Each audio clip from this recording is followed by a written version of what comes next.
So I just got done watching Shang-Chi in theaters, and I'm not gonna lie, it was pretty good.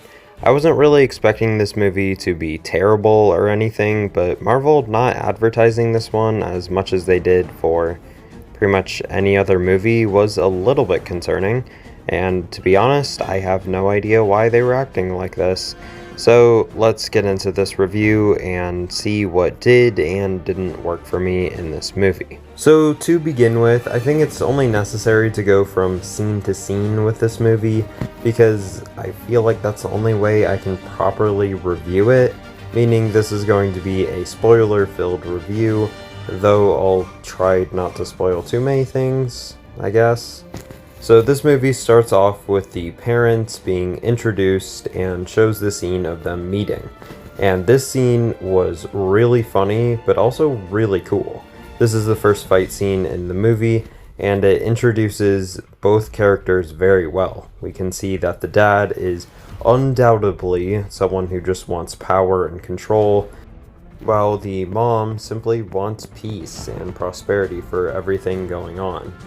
And this is introduced very well in this scene, given that the dad is trying to kill her with the 10 rings. Meanwhile, she is trying to dance with him. It is very funny, but also really cool, and honestly was a really great way to start the movie off.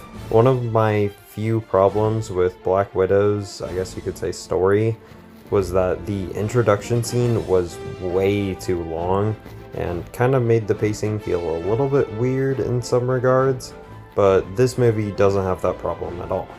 And then right after that, we are introduced to our main character named Sean, and we actually get a really cool scene of him bonding with his friend Katie.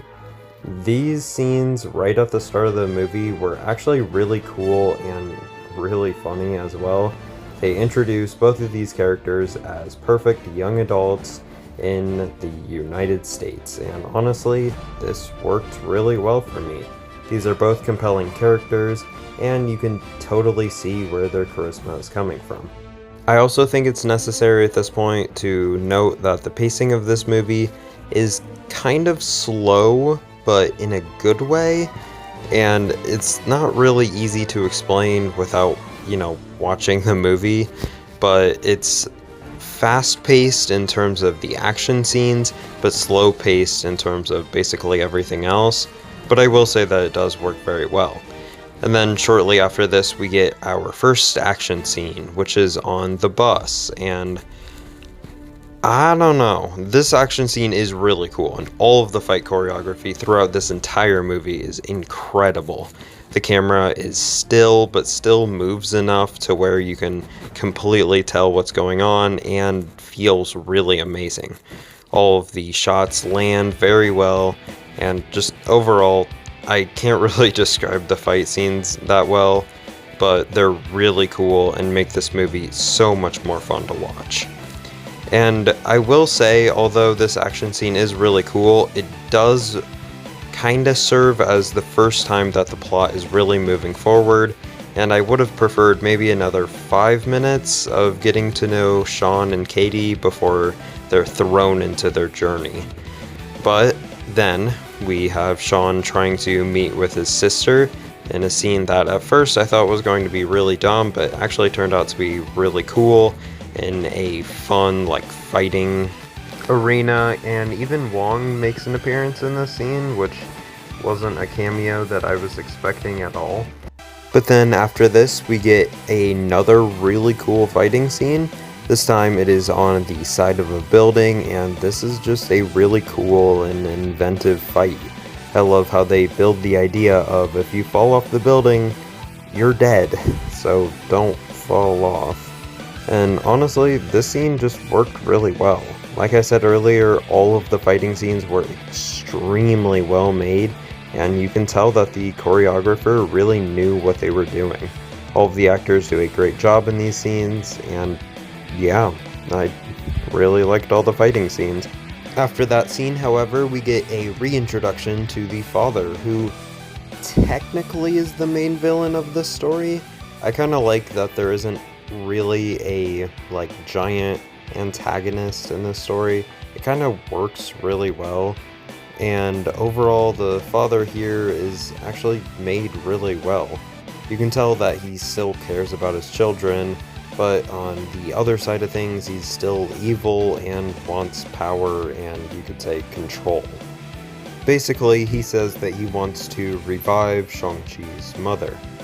And the way he's going to do it is by opening a giant wall that actually is a wall to a massive dark realm with tons of monsters. And yeah, that sounds really stupid, and this movie kind of plays off how dumb the premise and overall story is later, but I don't know, like I said, I still really appreciate everything.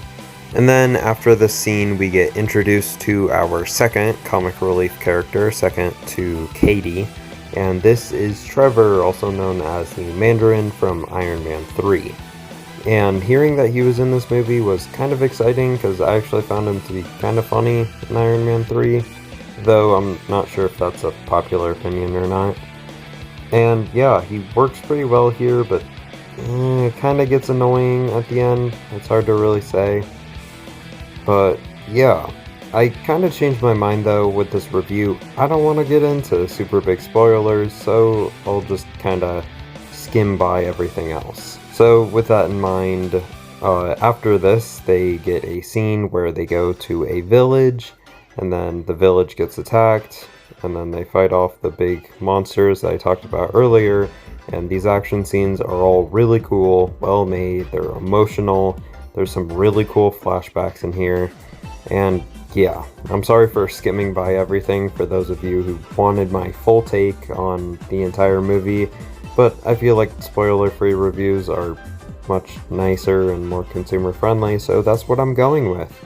But yeah, I thought that this movie was excellent, and while far from perfect, I don't know, I still really enjoyed this one and would highly recommend watching in theaters. So I'm going to give Shang-Chi an 8 out of 10.